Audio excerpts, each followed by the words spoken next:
Si algo he aprendido tras años de escuchar y contar historias en foros como este, es que la vida real muchas veces parece mentira del nivel de dureza o belleza que puede encerrar en un solo día. Pero esta historia de Esperanza Ramírez Hernández, aunque la comparto aquí con honestidad y respeto, es la más intensa y humana que he conocido. Yo no fui testigo directo, pero la conozco de cerca porque la he escuchado de boca de quienes vivieron alrededor de ella y la han reconstruido en el tiempo, pieza a pieza. Las emociones siguen frescas, la sensación de ese día parece no irse nunca. La mañana empezó casi como cualquier otra en la casa de los Ramírez Hernández, en la colonia de San Miguel, en las afueras de Toluca. Aquel martes se presentó con un frío húmedo, de esos que solo se sienten a principios de junio. El sol apenas asomaba y todo parecía estar en orden. Esperanza, de apenas 12 años, se levantó antes que nadie, como solía hacerlo desde que su mamá, Dolores, cayó enferma. Ese día, su primer instinto fue correr a la habitación de su mamá para checar cómo había pasado la noche, porque desde hacía una semana escuchaba la tos seca de Dolores invadiendo el silencio. En la cocina, su papá Heriberto intentaba arrancar el día en automático, pero la preocupación le pesaba sobre la cara. La habitación de Dolores olía a remedios caseros y a esperanza forzada. Cuando Esperanza se acercó, sintió el aire denso de la voz apagada de su madre y ese presentimiento agridulce de que algo malo se avecinaba. Ese mismo día, a las 10 de la mañana, después de intentar darle a Dolores el único jarabe que pudieron conseguir, Esperanza notó que su madre ya no respondía. Algo en el ambiente se tensó y el tiempo dejó de correr normal. Heriberto la llamó 1, 2 veces y luego la rompió el llanto. El grito atrajo a los vecinos y el caos habitual de un barrio mexicano se transformó en un lamento silenciado. Para Esperanza, ahí se detuvo la infancia. No hubo preparación ni despedida, solo el deber inmediato de proteger a sus 2 hermanos pequeños, Miguel y Lupita, que lloraban abrazados a la falda de la cama. Ahí entendió de golpe lo que es el instinto de supervivencia. Guardó sus lágrimas en secreto y se volcó a cuidar a su familia, abrazando el vacío gigante que solo deja la muerte de una madre. Nadie sabe realmente cómo le da la cabeza a alguien tan joven para sostener su propio mundo y el de los demás. Pero aquellos minutos en que Esperanza pasó de hija a cuidadora mayor han quedado marcados en la memoria de la casa. La comida quedó olvidada, la tele se cayó, y solo se oía esa mezcla de sollozos que llega cuando las palabras sobran.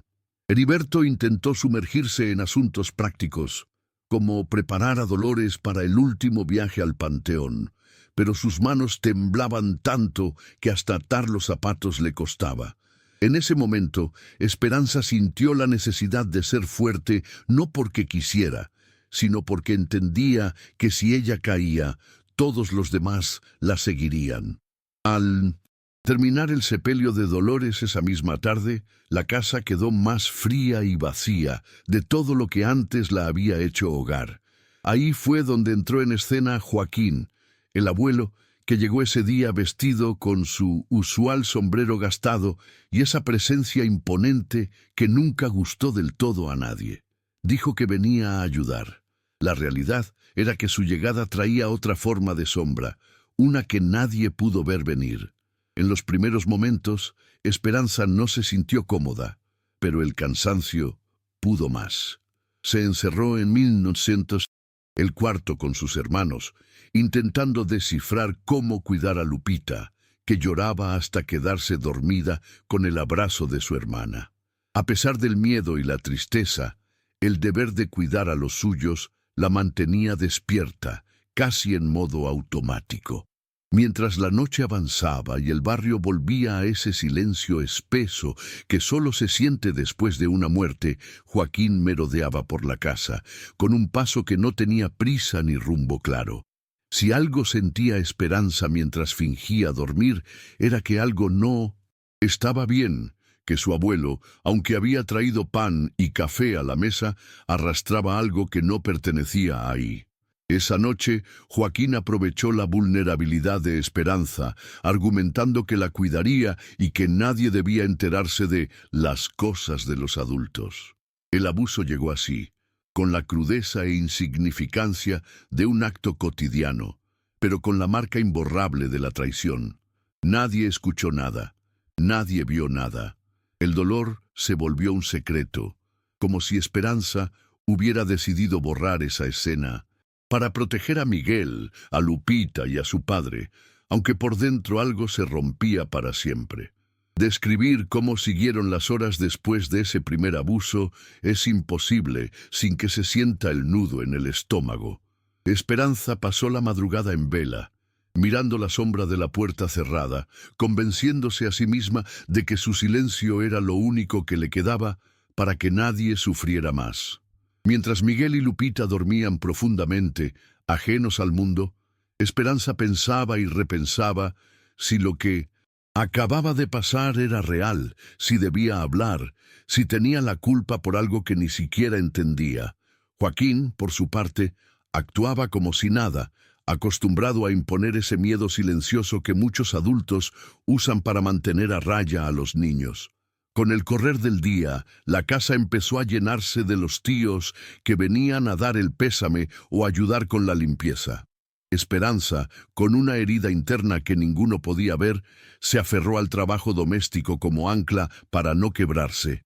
Cada vez que cruzaba la mirada con Joaquín, sentía que el piso desaparecía, pero intentaba distraerse con cualquier cosa: barrer el patio, lavar los platos o evitar la presencia de su abuelo a toda costa. A veces me acuerdo que alguien mencionó que Esperanza esa tarde preparó el arroz más soso en la historia de la familia, porque en su cabeza el único pensamiento era no soltar lo que pasaba, no permitir que la culpa la delatara.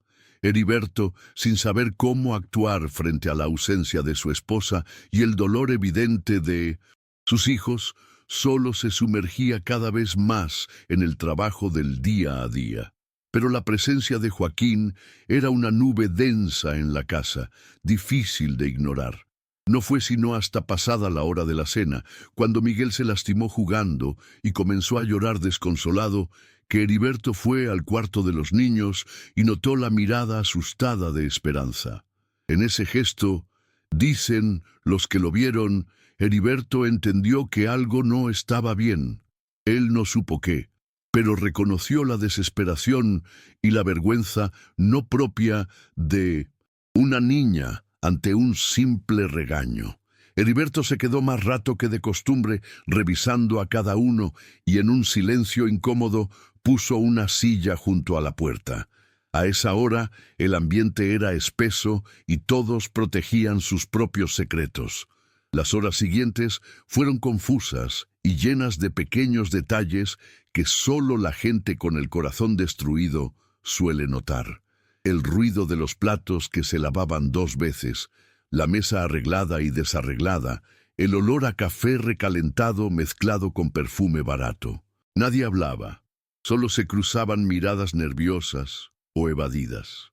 Por la madrugada, una discusión tensa brotó entre Joaquín y Heriberto.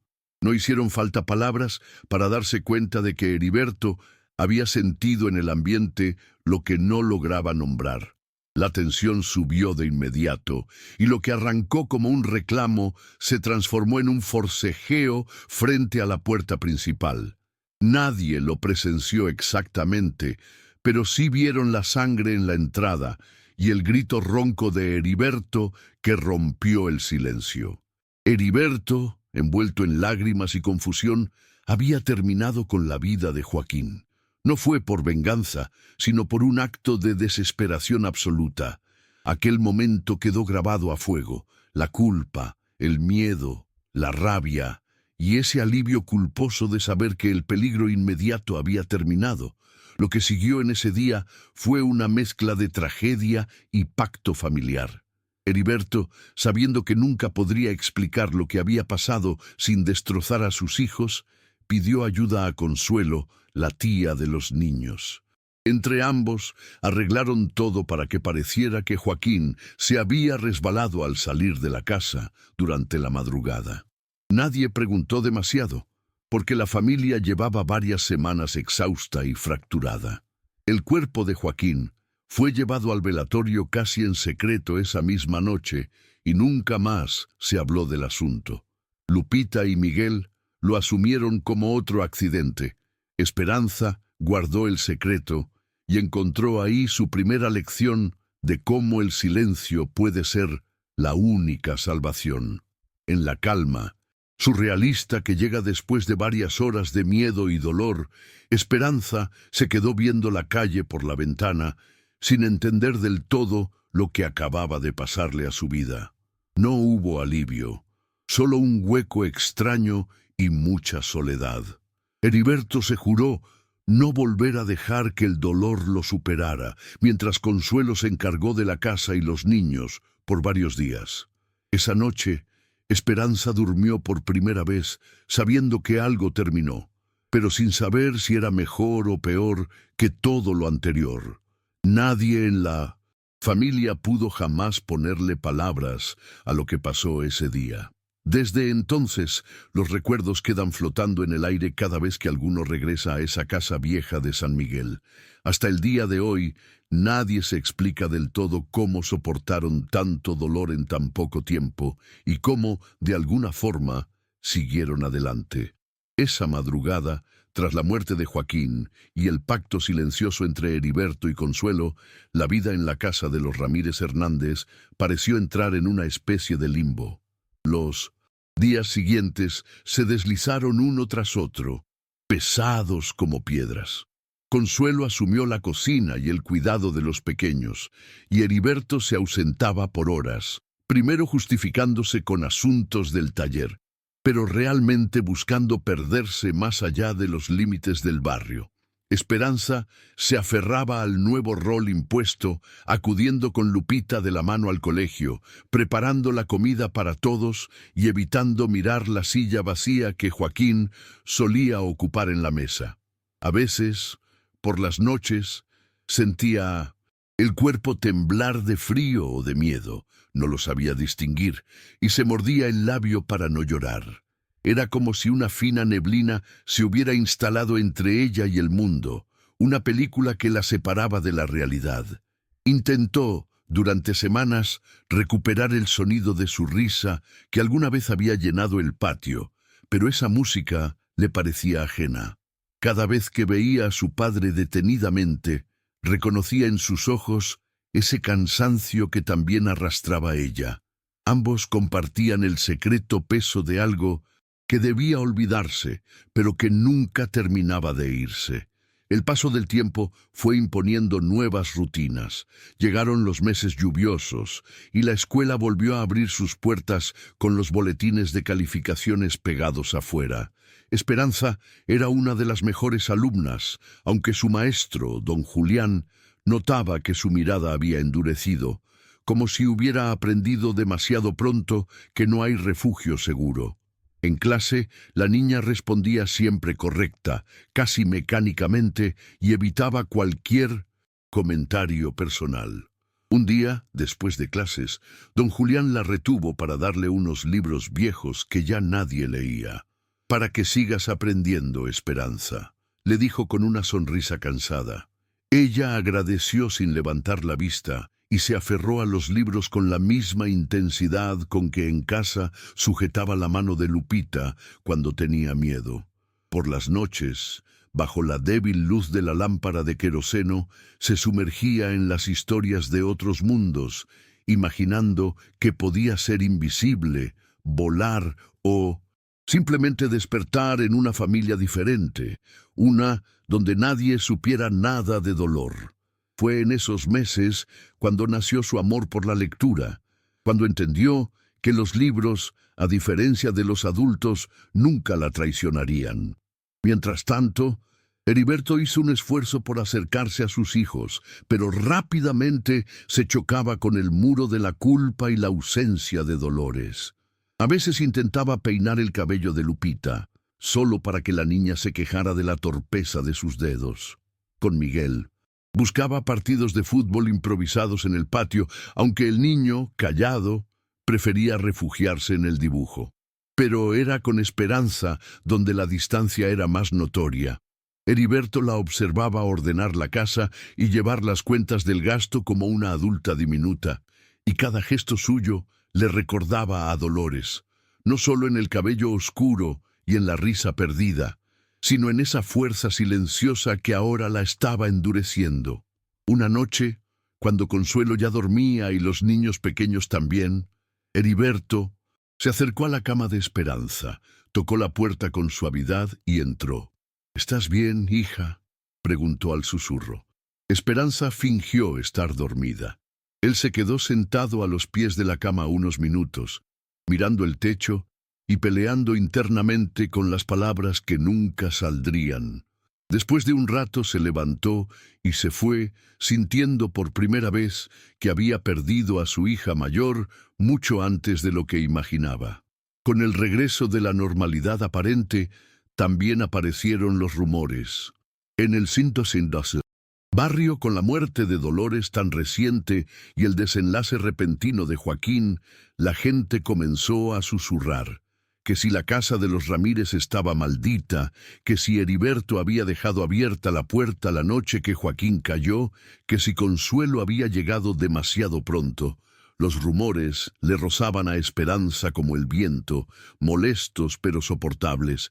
Más difícil era lidiar con las visitas de las otras tías que, en un tono ambiguo, preguntaban cómo se encontraban, y luego soltaban el inevitable: «¿Y tu abuelo no dejó nada dicho?». Era una pregunta inocente, pero a Esperanza le revolvía el estómago cada vez. Miguel comenzó a tener pesadillas, y Lupita se orinaba en la cama. Consuelo, por momentos, parecía estar en todas partes, cubriendo las grietas, evitando las preguntas incómodas y manteniendo la casa a flote a punta de voluntad y café. Solo cuando las puertas estaban cerradas por la noche, cada uno se entregaba a su propio abismo. Nadie mencionaba la palabra culpa, pero esa sombra caminaba entre ellos, pegajosa e inamovible. Conforme los años avanzaban, Esperanza fue transformando su forma de soportar el dolor. En el colegio se aferraba a los saberes, convirtiéndose en la estudiante ejemplar que todos envidiaban. Fueron años de silencios y simulaciones en los que aprendió a encerrar el trauma muy hondo detrás de puertas mentales infranqueables.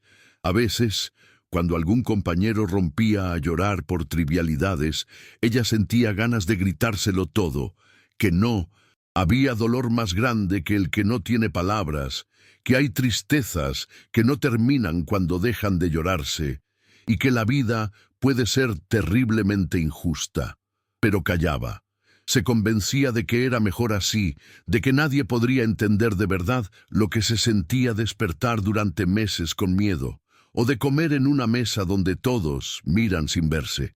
El único alivio venía cuando, en el recreo, encontraba a su amiga Irma, y por unos minutos hablaban de libros, de sueños, o de cómo sería vivir en Mintusom, una ciudad con mar. Con Irma aprendió a sonreír otra vez, aunque solo por ratitos. Fue Irma precisamente quien, un verano, la invitó a participar en el concurso de oratoria escolar. Primero dudó, pero ante la insistencia de la amiga y el empuje del maestro Julián, aceptó. El día del evento la voz le temblaba, pero al mirar al público, compañeros, padres y algunos maestros, notó la presencia de Heriberto y Consuelo, juntos en la última fila, haciéndole señas de aliento. Al principio balbuceó, pero lentamente algo se abrió dentro de ella, como si al contar la historia del valor y la verdad de una heroína inventada, pudiera romper la cáscara dura de sus penas. Cuando terminó, todos aplaudieron. Aquello marcó un punto de inflexión. Por primera vez, Esperanza supo que podía convertir su dolor en palabras, que podía hacer algo más que sobrevivir. Empezó, con ayuda de don Julián, a escribir relatos cortos y leerlos en pequeños círculos de la escuela. Descubrió que las historias, dichas en voz alta, no solo sirven para entretener, son también escudos, refugios y a veces adivinanzas para el alma. Un par de años después, la rutina de la casa se había estabilizado. Esperanza cumplió 15 años. La tía Consuelo, orgullosa, organizó una pequeña celebración con arroz, pollo entomatado y un pastel sencillo. Pero el gesto bastó para que Lupita y Miguel corrieran alrededor de la mesa, riendo otra vez. Heriberto, aunque seguía llevando pesares en el fondo de los ojos, le regaló un cuaderno de tapas duras y una pluma nueva. «Para que nunca dejes de escribir», dijo, y por primera vez en mucho tiempo, Esperanza vio a su padre sonreír sin reservas. Esa noche, cuando se fueron todos los invitados, Irma y Esperanza quedaron charlando en el patio. «¿Quién eras antes de todo esto?», preguntó la amiga, señalando el cielo estrellado. Esperanza dudó, pero después respondió: «Creo que ya no lo sé, pero soy todo lo que sigue después». Fue la primera vez que verbalizó su proceso de cambio, dándose cuenta de que el relato de su vida apenas comenzaba y que, aunque la marca del pasado nunca desaparece, cada día y cada palabra eran una victoria sobre el miedo. Cuando terminó la secundaria, Consuelo la animó a buscar una beca para el bachillerato. Nadie en la familia había llegado tan lejos, y Heriberto se rehusaba a que la falta de dinero la detuviera. Vendió una radio antigua y algunos cacharros para juntar lo que faltaba del uniforme. Esperanza, agradecida y nerviosa, empezó las clases en la preparatoria de Toluca. El trayecto era largo, 2 camiones y media hora a pie, pero para ella significaba una frontera nueva, una posibilidad de otro destino. Allí, entre libros de literatura, biología y clases nocturnas de matemáticas, conoció un mundo diferente. Se hizo amiga de chicos y chicas que no sabían nada de su historia, que no miraban con lástima ni sus cicatrices ni su silencio. Descubrió que podía inventarse un poco cada día, adornar su soledad con sueños nuevos. La literatura se volvió su refugio y el deseo de enseñar, de abrir puertas para otros niños olvidados, comenzó a germinar. Pocos saben lo que significa encontrar propósito después de tanto dolor, pero Esperanza lo sintió en cada página que leía, en cada examen que aprobaba, en cada vez que Irma la visitaba para seguir hablando, juntas, del futuro.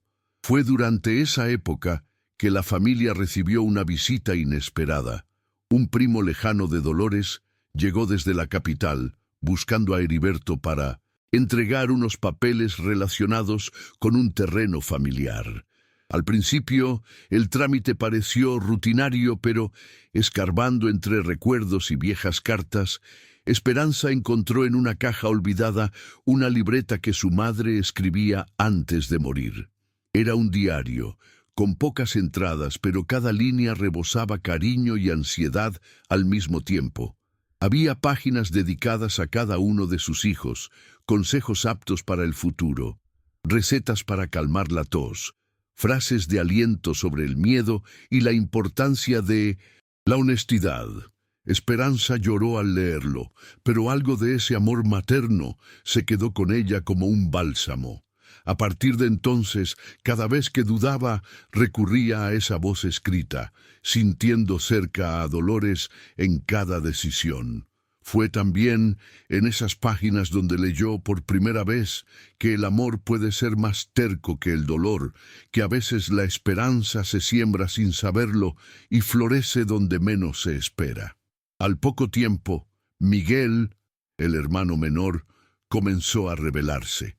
Durante meses había soportado en silencio la severidad de Heriberto y el control afectuoso de Consuelo, pero la adolescencia lo sacudió con fuerza.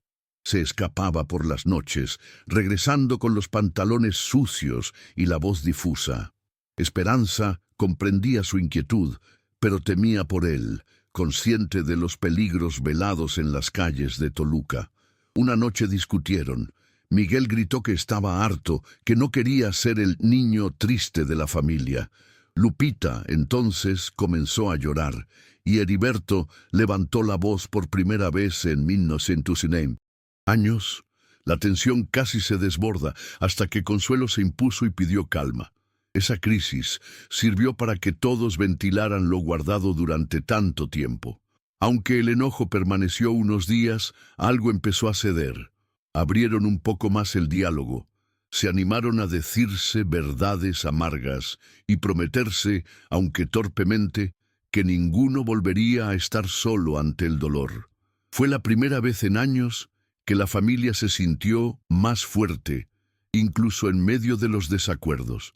En la preparatoria, el destino puso en el camino de esperanza a Antonio, un joven de voz suave y risa generosa que se hacía querer con facilidad. Su romance comenzó sin premeditación. Primero fueron charlas sobre libros y cine clásico, después caminatas largas al salir de la escuela y, por último, cartas llenas de confesiones tímidas. Antonio jamás supo de entrada la carga que ella llevaba. Se enamoró del brillo oculto en sus palabras, de la firmeza con que defendía a su hermana menor y de la ternura que asomaba cuando pensaba que nadie la miraba. La relación fue un bálsamo inesperado. Después de meses de dudas, Esperanza decidió contarle partes de su pasado. No los detalles funestos, pero sí la tristeza que nunca la abandonaba del todo. Antonio simplemente la abrazó, diciéndole que todos somos sobrevivientes de alguna batalla secreta. Ese amor sin juicio ni inquisiciones le permitió a Esperanza creer, por primera vez, que podía tener un futuro diferente al de su historia, que podía construir otra versión de sí misma. Al graduarse de la preparatoria, Esperanza fue seleccionada para una beca universitaria en la Normal de Toluca. El camino no fue fácil, el dinero siguió siendo escaso y Miguel, aún peleando con sus propios demonios, dudaba en terminar la secundaria. Lupita, en cambio, se volvió una alumna artística y vivaracha, frecuentando amistades nuevas. Consuelo mantuvo la casa en pie, insistiendo en que cada comida en familia era una de las pocas certezas que poseían. Heriberto, ya canoso y más apaciguado, se fue rindiendo de a poco a la esperanza. «Tienes que volar alto, hija, lo mereces», le dijo la víspera de la inscripción universitaria. Para Esperanza, cada materia aprendida, cada día cruzando la ciudad con libros bajo el brazo, cada clase dada como practicante en la escuela primaria, la acercaban un poco más a la vida que había soñado cuando se sentía más sola. Enseñar se convirtió en una especie de redención personal. Ver a niños reír y aprender le enseñó que, aunque las raíces duelan, aún se puede florecer sobre la tierra removida. Pasaron los años. El amor con Antonio se consolidó. Se casaron en una ceremonia sencilla, rodeados por la familia rescatada y algunos amigos que sabían poco, pero querían mucho. Lupita estudió música. Miguel, tras años de lucha interna, terminó la prepa y comenzó a trabajar con Heriberto en el taller. Consuelo, ya mayor, siguió siendo el pilar con su café y sus rezos. En los brazos de Antonio y luego, con la llegada de sus propios hijos, Esperanza redescubrió una alegría genuina. Aprendió a perdonar no solo los errores de sus padres, sino también las partes de sí misma que nunca pudo salvar. Contó, a veces, retazos de su historia en foros de sanación, usando su voz para ayudar a otras mujeres rotas a encontrar el hilo de regreso a la vida.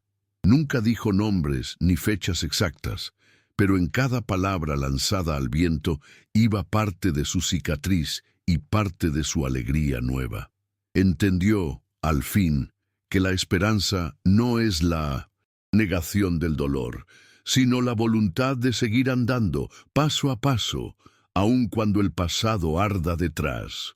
Hoy, mirando hacia atrás desde la mesa de la cocina, rodeada del murmullo de sus hijos y el aroma de pan recién hecho, Esperanza sabe que no olvidará jamás lo que ocurrió en aquella casa gris de San Miguel, pero ya no le teme a los recuerdos. Los asume, los narra, y mientras lo hace, le arranca a la vida pequeñas victorias. Ha construido, sobre ruinas antiguas, un nuevo hogar donde nadie debe callar, donde el amor y la verdad caminan juntos y donde el eco de su madre resuena aún, cálido e imperecedero. Sabe que la memoria duele, pero también enseña, y por eso se anima, cada vez que mira a los ojos de Lupita, de Miguel, de sus hijos, a decir en voz alta: sobrevivimos, y ahora nos toca vivir, completos y sin miedo. Con el nacimiento de sus primeros hijos, Esperanza sintió renacer un temor antiguo, una desconfianza súbita en la fragilidad del mundo que había construido. Las noches iniciales se deslizaban lentas, con el llanto de los pequeños como fondo sobre el murmullo de la lluvia fuera de la ventana. Antonio la ayudaba con ternura, a veces torpe pero siempre presente. Juntos aprendían a cargar, arrullar y alimentar, metiendo esperanza en cada acto, aunque en la mirada de Esperanza aún se asomaban las sombras recónditas del pasado.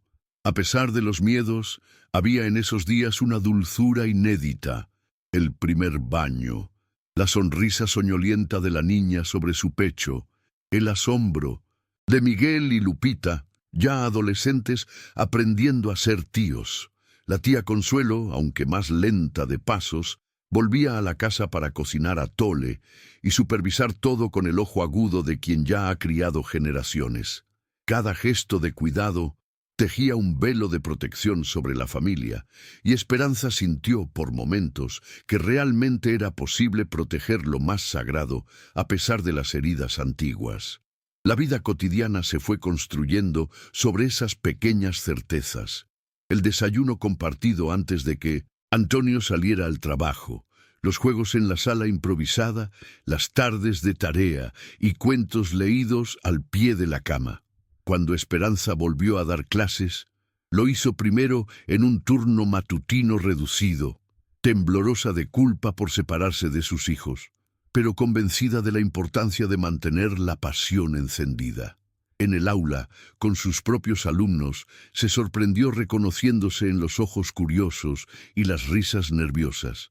Cada niño y niña le recordaba su propio camino, y a veces, al identificar la tristeza disimulada de alguno, le dedicaba palabras amables y atenta escucha. Descubrió que la empatía podía tratar heridas, y la paciencia era bálsamo no solo para otros, sino también para sí misma. Conoció a otros docentes, compartió merienda y charlas con maestras mayores que aún guardaban rezos secretos para proteger corazones vulnerables. Antonio, al verla brillar entre niños, la animó a escribir historias para sus propios hijos. Así nacieron los primeros cuadernos con relatos inventados, personajes mágicos y paisajes de ciudades imposibles. En esos cuentos, Esperanza imaginaba familias que sabían decir la verdad sin miedo, hermanas que viajaban al mar y abuelos sabios que, a diferencia de Joaquín, curaban con historias en vez de herir con silencios. Sus hijos escuchaban atentos, pero eran también Miguel, Lupita y hasta Consuelo, quienes buscaban un sitio al pie de la cama para volver a escuchar lo que de niñas nunca se atrevieron a soñar. Las temporadas pasaban, años de patios llenos de macetas, tardes de lluvia y meriendas calientitas, cumpleaños marcados no por la abundancia, sino por la risa compartida. Sin embargo, la vida seguía probando a la familia, como si el destino nunca diera respiro. Un diagnóstico inesperado golpeó a Consuelo, que comenzó a perder la agilidad y el brillo en los ojos. La enfermedad la llevó de la cocina al sillón y de ahí, poco a poco, a la cama. Esperanza, convertida ahora en cuidadora de la matriarca, decidió devolverle a la tía todo el cuidado recibido. Mientras lavaba su cabello y le preparaba infusiones, le agradecía, a veces en voz alta, a veces en silencio, por no haber soltado nunca la mano de la familia, por haber rescatado a todos de los propios abismos. Con la inminente despedida de Consuelo, los hermanos Ramírez Hernández redescubrieron la raíz común de su resistencia familiar. Miguel, que había crecido y formado su propia familia, volvió para pasar tardes largas con Consuelo, aprendiendo recetas y escuchando historias de otro tiempo. Lupita, artista de corazón rebelde, compuso una canción para la tía, evocando, entre notas suaves, recuerdos de infancia y caricias olvidadas. En esas tardes floreció un nuevo tipo de diálogo. Eduardo, el hijo menor de Esperanza, preguntaba a la bisabuela sobre el Toluca antiguo, sobre los secretos de las plantas y las supersticiones que acompañan a las familias mexicanas. Hasta Antonio, discreto siempre, se permitió llorar en la cocina cuando Consuelo, en voz baja, le agradeció por querer tanto a su sobrina y protegerla del mundo. La partida de Consuelo dolió, pero no fue como las pérdidas de antes. Su velorio, sencillo y cálido, reunió a la familia ampliada y a vecinos antiguos, trayendo consigo anécdotas y risas espontáneas. En ese adiós, Esperanza pudo reconocer algo nuevo.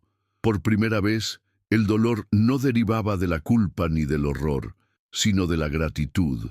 Después de tantos duelos forzados, esta despedida estuvo marcada por el amor limpio de lo que se hizo bien.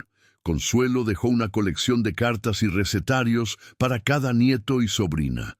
Una herencia modesta pero rica en consejos, canciones, instrucciones para trapear tristezas y preparar arroz caldoso en días de tormenta.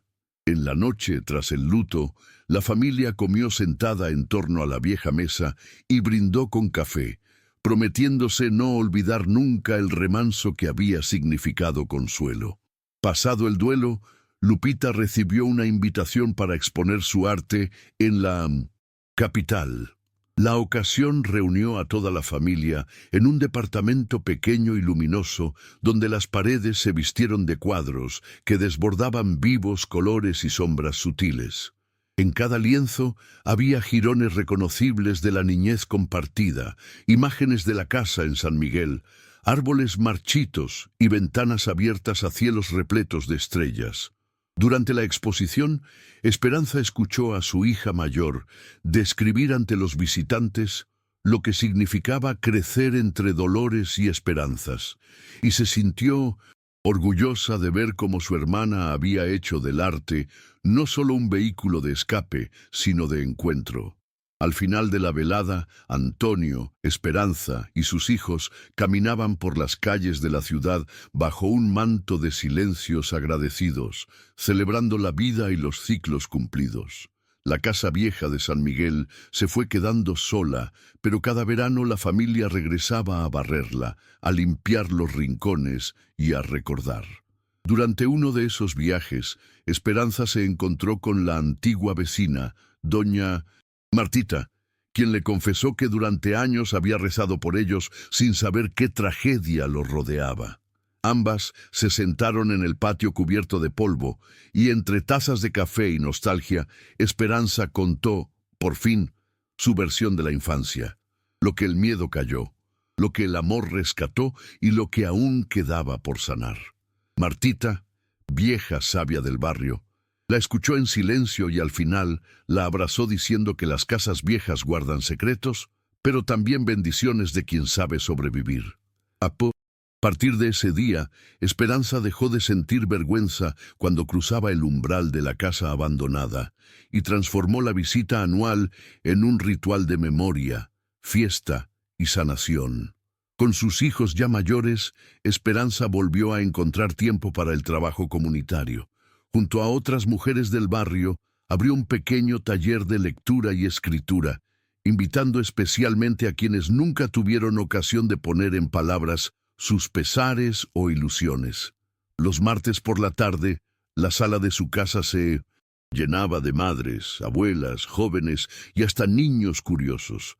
Leyeron en voz alta, escribieron cartas imposibles, inventaron historias y poco a poco la lectura sembró confianza entre desconocidas. Esperanza escuchó relatos de dolor, de migraciones forzadas, de violencias y alegrías inesperadas, encontrando en cada voz un pedazo propio. Aquella comunidad nació del coraje humilde de hablar, y con cada testimonio, Esperanza sintió que el ciclo del silencio por fin se iba rompiendo, aunque fuera de a poco. Un día, al final de uno de estos talleres, una adolescente le confesó en voz baja que estaba viviendo algo parecido a lo que ella había narrado una vez en su cuento. El aire se volvió pesado, pero Esperanza la sostuvo en un abrazo largo y sereno. Prometió acompañarla, no con respuestas rápidas, sino con la presencia y la escucha atenta. Y juntas buscaron apoyo profesional. Ese suceso marcó en Esperanza la certeza de que su historia, contada y usada con responsabilidad, podía ser semilla de ayuda y transformación. Así, cada vez que una mujer llegaba rota al taller, ella ofrecía, además de café y libros, la posibilidad de no estar sola nunca más. Antonio también enfrentó sus propias luchas, la enfermedad de su padre, la inestabilidad en el empleo, un accidente menor en carretera que por poco termina en tragedia. Durante esos momentos oscuros, Esperanza fue su sostén, insistiendo en la importancia de la honestidad emocional. Aprendieron, como matrimonio, a conversar después de las peleas, a pedir perdón y agradecer, a celebrar los reencuentros cotidianos y a compartir dudas y angustias en lugar de enmudecerlas. La relación, lejos de debilitarse, encontró un cauce más firme. Descubrieron juntos que el amor, si bien nunca puede borrar el pasado, puede tejer un presente más generoso. Y vieron en sus hijos la convicción de que el dolor heredado nunca es destino ineludible. Los hijos de Esperanza crecieron. Uno viajó para estudiar medicina, otro decidió quedarse en el barrio, enseñando deportes a niños vulnerables. El menor se convirtió en escritor. Cada cual arrastraba su propio paquete de miedos y sueños, pero en las comidas familiares, celebradas cada domingo, invariablemente, se abría un espacio donde todos podían compartir fracasos y triunfos sin temor al juicio. Esperanza, al escucharlos, se reconocía a sí misma en sus rebeldías y en los silencios aprendidos por generaciones.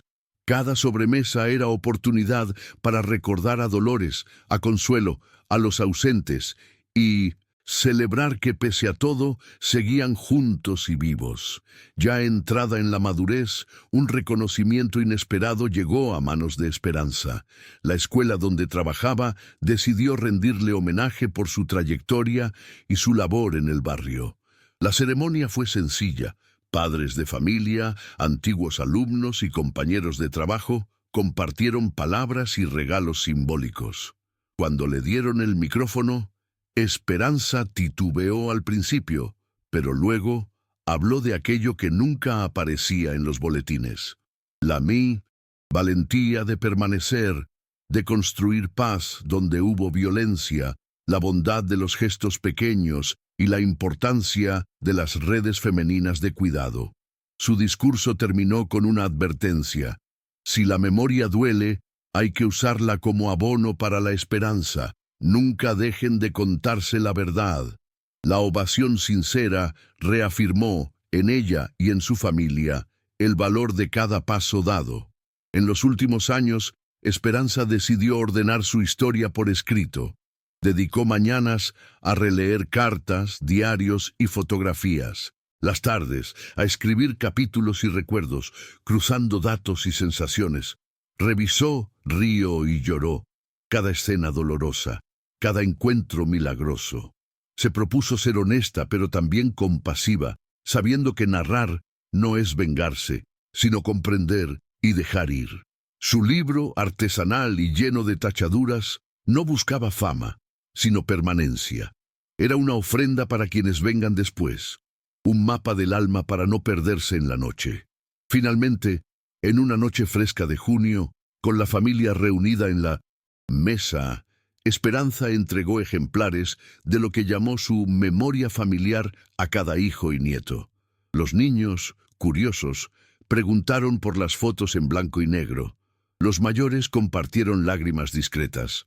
Antonio la besó en la frente, y Lupita, entre risas y sollozos, sugirió hacer un mural con las frases más significativas. Esperanza, contemplando a la familia reconstruida, supo que el ciclo estaba completo. La herida ya no dolía como antes, y en cada historia compartida nacía una nueva posibilidad de ternura.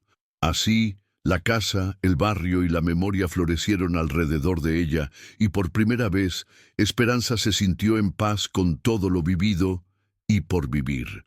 El invierno sorprendió a la familia Ramírez Hernández con una nevada inesperada en Toluca, la primera en décadas.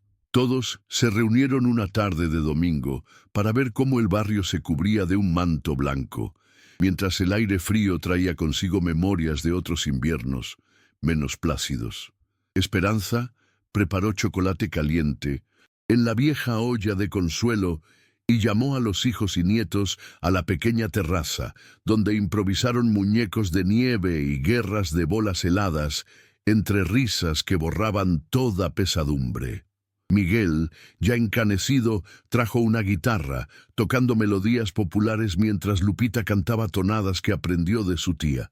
Incluso Antonio, torpe al principio, terminó bailando con Esperanza bajo la nieve ligera. La noche llegó entre bromas, anécdotas y canciones. Cuando todos se retiraron a la sala, Esperanza, envuelta en una manta gruesa, se permitió una lágrima cálida al pensar en Dolores y Consuelo, convencida de que, de algún modo, los lazos tejían abrigo contra cualquier intemperie. Bajo ese techo, la familia entendía al fin que la felicidad no se basa en la ausencia de dolor, sino en la voluntad diaria de celebrarse y cobijarse mutuamente. Ese mismo invierno, una carta llegó desde Veracruz, enviada por la prima Gracia, quien invitaba a los Ramírez Hernández a pasar las vacaciones en la costa. La idea de viajar juntos despertó entusiasmo y también temores. Esperanza dudaba en alejarse de la rutina segura, pero Antonio y los hijos insistieron. Así emprendieron el viaje en autobús, admirando el paisaje cambiante y recordando viejas historias familiares. Al llegar al mar, fue la primera vez que muchos de ellos vieron el horizonte líquido, azul y enorme. La emoción venció cualquier resquemor. Lupita, fascinada, dibujó el mar toda una siesta. Los nietos corrieron por la arena, mientras Esperanza recogía caracoles con la abuela Gracia, escuchando relatos antiguos y risueños. Antonio y Esperanza se tomaron de la mano al atardecer, contemplando las olas y prometiéndose regresar. Ese viaje, más allá del descanso, fue un acto de liberación. Dejó claro que los destinos imposibles de la infancia podían, al fin, cumplirse con el paso de los años. Regresaron con frascos llenos de arena y corazones abiertos a nuevos comienzos. Con la llegada de la primavera, la familia decidió restaurar la vieja casa de San Miguel. Bajo el liderazgo de Esperanza, organizaron jornadas de limpieza en cada rincón, retirando grietas y manchas de un pasado duro. Miguel y Antonio revitalizaron el pequeño taller en el patio donde Heriberto había trabajado en su juventud. Lupita dirigió a los niños en la elaboración de un mural colorido representando escenas de su historia familiar. Árboles genealógicos entrelazados, retratos de Dolores y Consuelo, y fragmentos de poemas escritos por Esperanza. Las risas y la música llenaron la casa durante semanas. Al término, celebraron con una comida comunitaria a la que acudieron vecinos y amigos del barrio. Aquella restauración no solo recuperó ladrillos y paredes, sino que afianzó la raíz de pertenencia y reconciliación. Para Esperanza, el hecho de que el hogar adquirido por tanto dolor volviera a llenarse de voces y alegría fue una señal inequívoca de que los fantasmas, cuando se les nombra y se les baila alrededor, se vuelven menos temibles. La inauguración del mural de la familia coincidió con una invitación especial. Un grupo de escritores locales había leído fragmentos del libro de Esperanza y querían incluirla en una mesa redonda sobre memoria, verdad y sanación. Aunque al principio dudó, apoyada por Antonio e Irma, la amiga de siempre, aceptó. El evento tuvo lugar en la biblioteca municipal, llena de mujeres y jóvenes atentos. Esperanza leyó un fragmento sobre el temor y la esperanza, contando sin detalles excesivos, pero con honestidad, cómo los silencios pueden enfermar, pero también curarse cuando se convierten en palabras compartidas. Tras la lectura vinieron preguntas emotivas, abrazos de desconocidas y la certeza de que su voz servía de puente para otras heridas colectivas. Aquella noche, Esperanza regresó silente pero ligera. La hija menor le preguntó si era feliz contando lo vivido. «Hoy más que nunca», respondió, abrazando a la niña y prometiéndose no volver a dudar del poder reparador de la verdad. En los meses siguientes, las reuniones del taller literario crecieron en número y en confianza. Nuevas mujeres del barrio se sumaron con historias propias, algunas de pérdida, otras de amor, algunas salpicadas de risa y gracia. Un día, una mujer llamada Xochitl, migrante reciente, narró su vida entre dos tierras y el miedo constante de no pertenecer. Esperanza facilitó la conversación, ayudando a Xochitl a escribir y finalmente leer su historia ante las demás. El círculo se volvió abrazo. En 1900, la sobremesa compartieron tamales, chismes y estrategias de sobrevivencia cotidiana.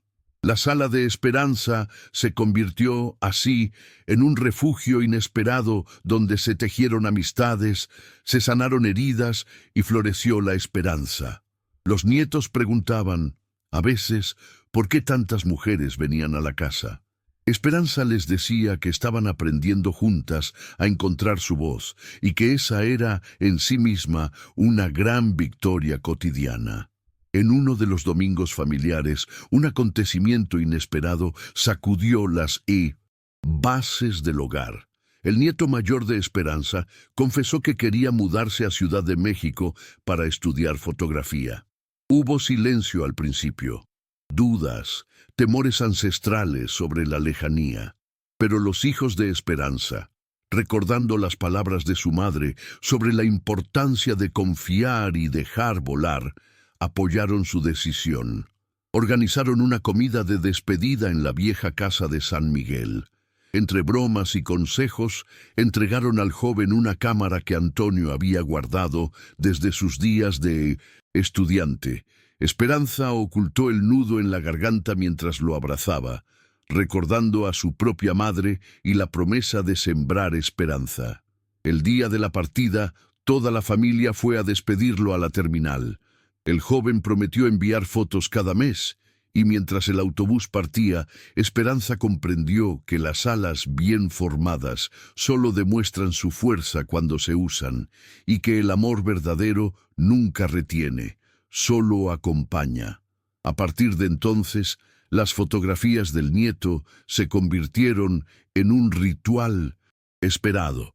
Llegaban por correo electrónico e incluían imágenes de mercados coloridos, rostros citadinos y un día, la foto de una librería donde el libro de Esperanza se exhibía en una mesa de novedades. Nadie lo había previsto. Una editora había leído el manuscrito recomendado por una amiga del taller, y poco después, un pequeño tiraje se imprimió y distribuyó en el centro de México.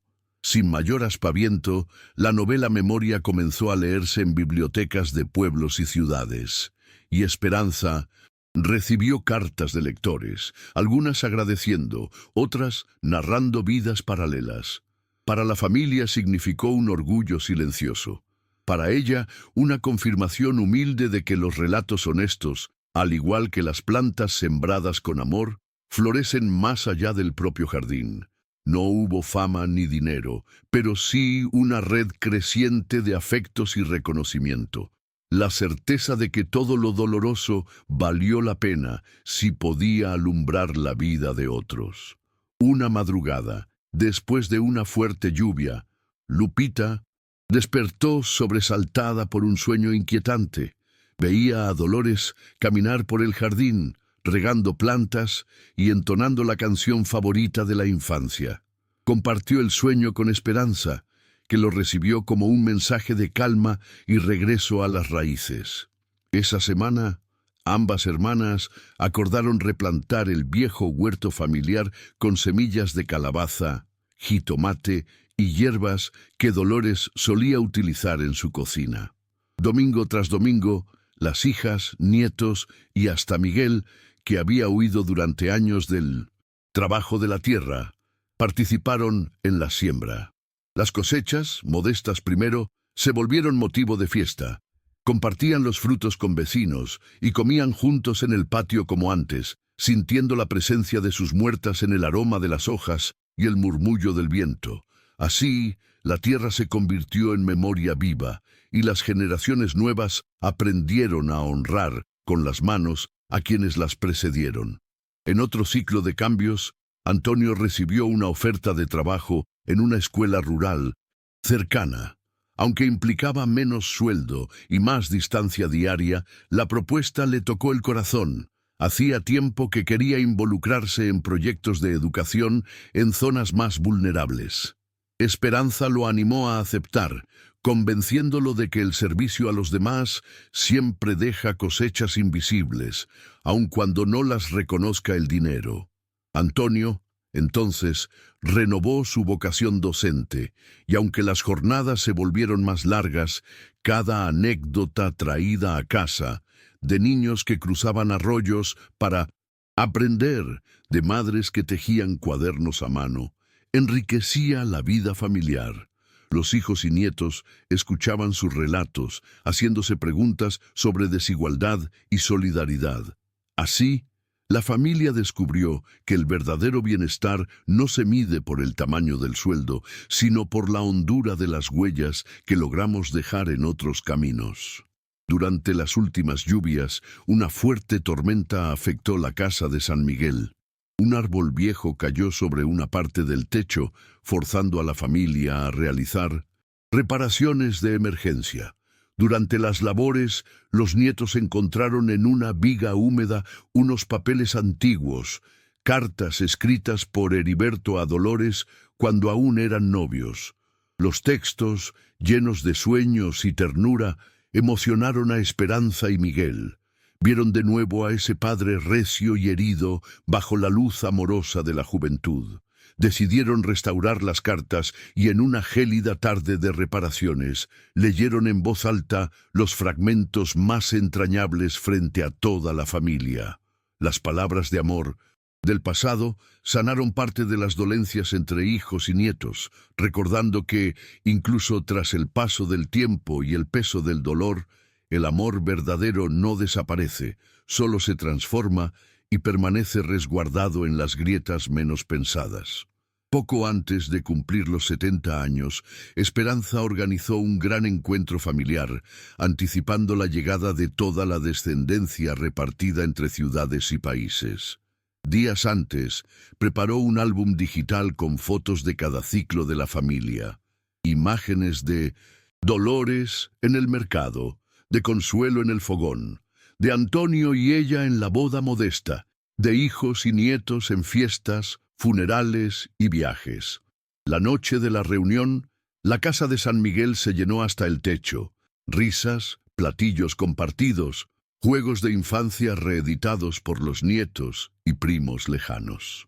Al final, Esperanza pidió que apagaran las luces para proyectar la historia familiar. Y en esa oscuridad iluminada solo por fotos y murmullos, todos lloraron y rieron juntos. Cuando la última imagen se difuminó, Esperanza se puso de pie y dijo: Lo que somos hoy es la suma de todos nuestros amores y dolores. Estamos aquí, completos y vivos, porque cada uno puso algo de sí para salvar al otro. Aquella noche nadie durmió temprano. La fiesta se prolongó entre recuerdos y promesas, y el legado de esperanza de la familia quedó más vivo que nunca. Al llegar la vejez, Esperanza encontró un ritmo sosegado, propio de quienes han andado mucho y aprendido a saborear la pausa. Siguió coordinando el taller literario. Las reuniones se tranquilizaron, y muchas de las mujeres que antes asistían solas llegaron a traer a hijas y nietas. Una tarde, después de terminar la lectura del capítulo más doloroso de su libro, una de las niñas preguntó: ¿Y qué pasó después, abuela? Esperanza sonrió y, mirando los ojos atentos de la nueva generación, respondió: seguimos viviendo, aprendiendo a amarnos más fuerte que el miedo y contando cada día como si fuera el primero. La historia nunca termina si alguien la sigue contando. Así, el eco de su vida se volvió semilla para las sumas y multiplicaciones de la memoria colectiva, sellando su verdad entre cuentos, comidas y canciones que, desde entonces, nunca dejaron de resonar en la casa, el barrio y los corazones del linaje Ramírez Hernández. La primavera llegó silenciosa y brillante a la vida de Esperanza, envolviendo los días con una brisa suave y la promesa de un nuevo ciclo. La abuela Gracia, que había sido durante años un farol de memorias e historias, había decidido mudarse a Toluca para estar más cerca de la familia.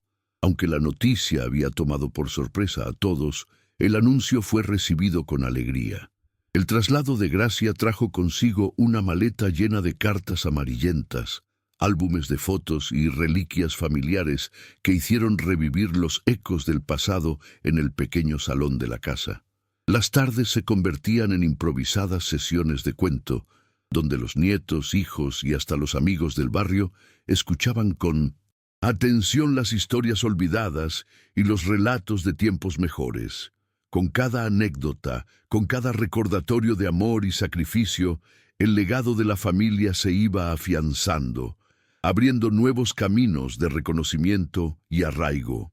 Gracia, con su aura de sabiduría, funcionaba como un vínculo palpable con lo vivido, y su presencia generó en Esperanza un nuevo impulso para preservar lo que con tanto esfuerzo habían construido juntos. La casa se llenó de vida y aprendizaje, entre pequeñas tertulias y recetas transmitidas a voz de susurro, haciendo del pasado una fuente inagotable de enseñanza y amor. Esa misma primavera, Esperanza comenzó a organizar lo que ella llamaba lunadas de memoria, encuentros mensuales que reunían a la familia y amigos del barrio bajo las estrellas para compartir historias y vivencias. La idea había surgido espontáneamente durante una noche de agradecimiento en que las risas y los cuentos fluían alrededor de una fogata improvisada. Desde entonces, cada mes, la luna nueva iluminaba el patio de la casa vieja de San Miguel, proporcionando luz tenue para guiar las palabras de cada participante.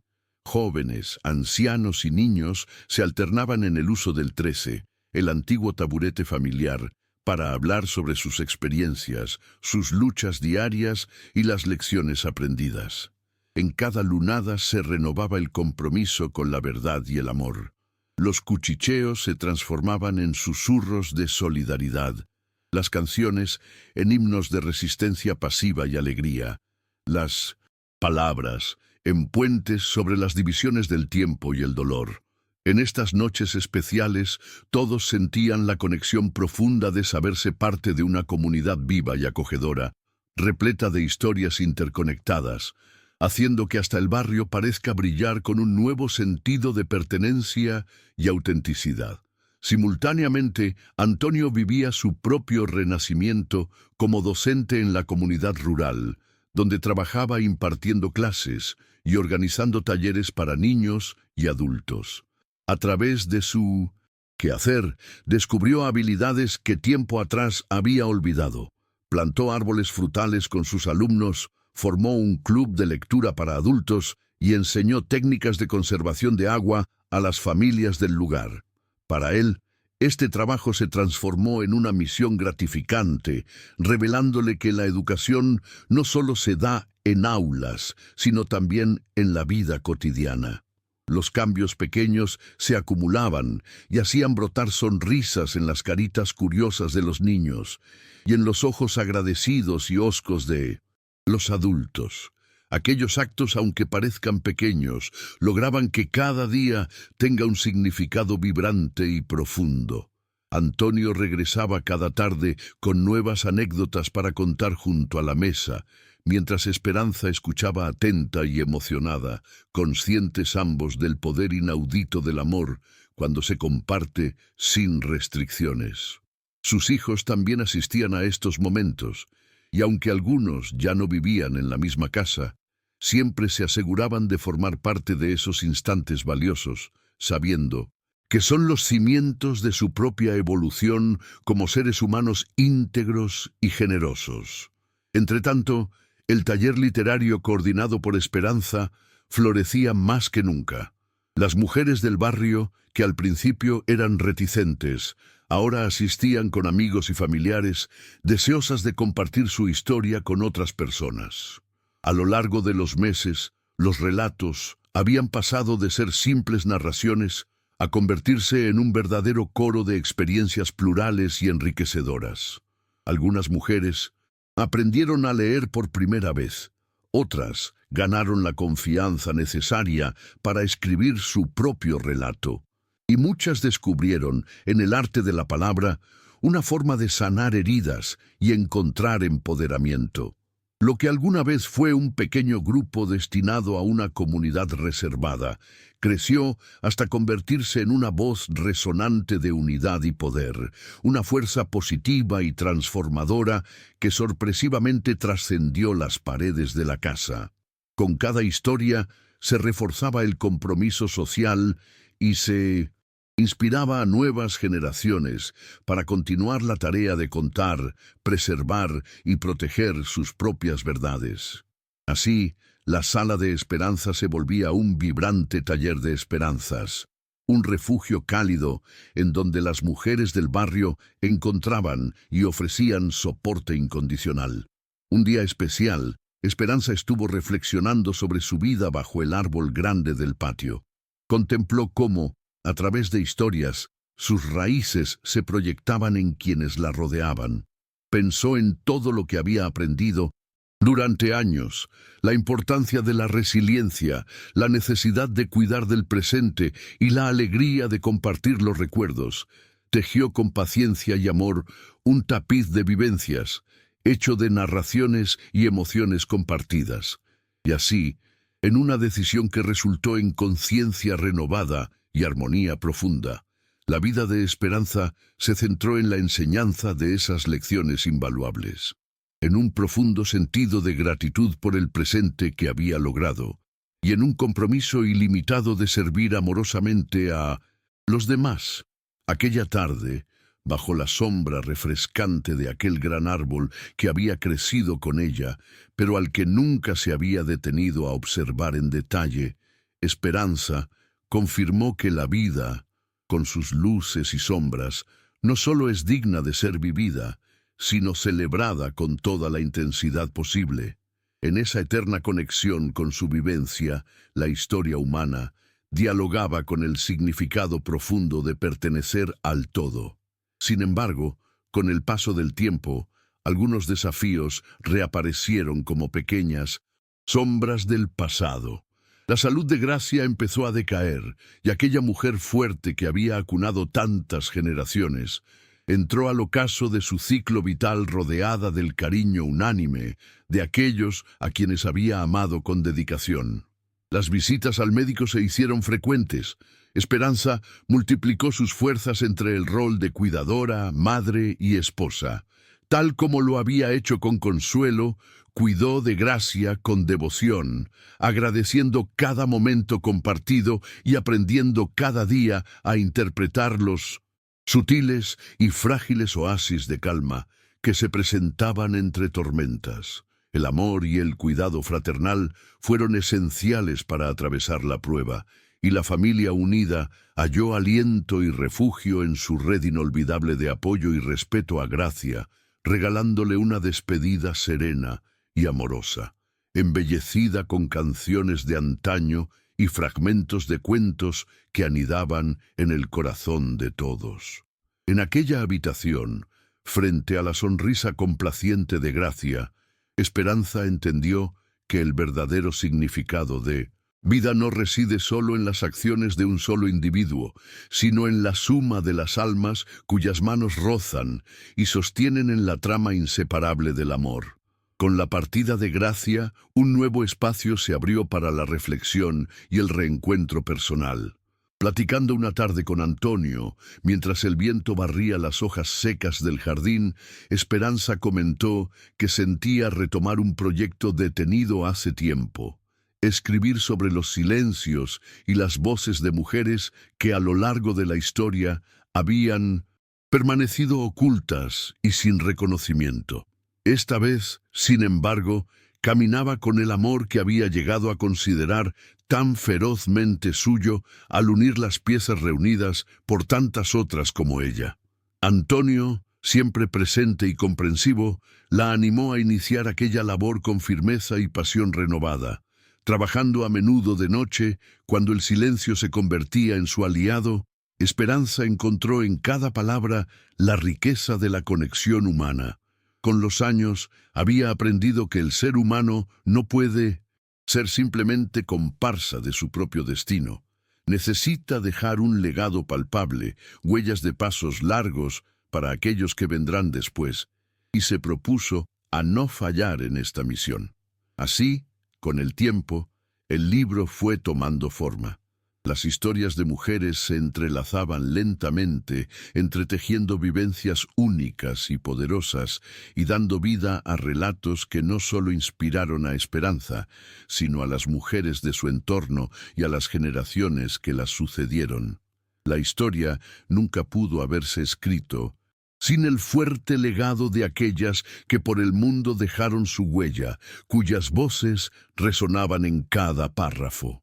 En el jardín, bajo el árbol ya maduro, Esperanza encontraba la inspiración cada vez que se detenía a contemplar la naturaleza, como testigo de un ciclo constante e interminable, como un símbolo constante de cualquier alma que sigue peleando por crecer, cambiar y florecer a su manera. Después de años de recorrer espacios y conversaciones, un día simple como cualquier otro, sentada con lápiz y cuaderno en mano, supo que estaba lista para compartir la obra terminada. Finalmente, en una tarde maravillosa de otoño, el libro elaborado por Esperanza fue presentado al público, dejando todo corazón envuelto en gratitud. Personas de todas las edades, amigos, familiares, miembros de la comunidad y nuevas generaciones ávidas por descubrir historias se reunieron en un pequeño teatro para escuchar las palabras de la autora. En tanto intervenía, Esperanza se sintió orgullosa, sintiendo que sus esperanzas se cumplieron al ver reflejados en los rostros presentes la compasión y la emoción compartida. Con Antonio e Irma a su lado, sosteniendo su amor y anhelos, Esperanza agradeció todo lo que recibió y conoció, todo lo que aprendió y todo lo que vivió, sabiendo que los relatos pueden cruzar fronteras y construir puentes invisibles. En la calidez de aquella tarde otoñal, unieron lúcidamente futuro y pasado, conviviendo sin miedo y con un propósito esencial más pleno de esperanza. Terminada, la presentación esperó canciones de cariño, y frente a los ojos brillantes del público sintió un abrazo como ningún otro. El cariño inmenso y eterno de su linaje, iluminado con la certeza de que sus palabras sembrarían semillas luminosas durante generaciones. En ese momento no solo sintió la presencia de su madre Dolores y Consuelo, sino también de todas aquellas mujeres que habían sido sus antecesoras, sus aliadas invisibles y sus compañeras de lucha silenciosa. La casa de San Miguel y el mundo parecían resonar por primera vez al unísono de las historias que habían servido de bálsamo y raigambre común. A partir de ese instante, el legado de esperanza nunca dejaría de ser tejido y compartido. Al regreso de cualquier sombra del camino hecho, la vida entretejida finalmente encontraría su cauce esencial y perpetuo, en adelante transmutado en un jardín innumerable de amor y verdad.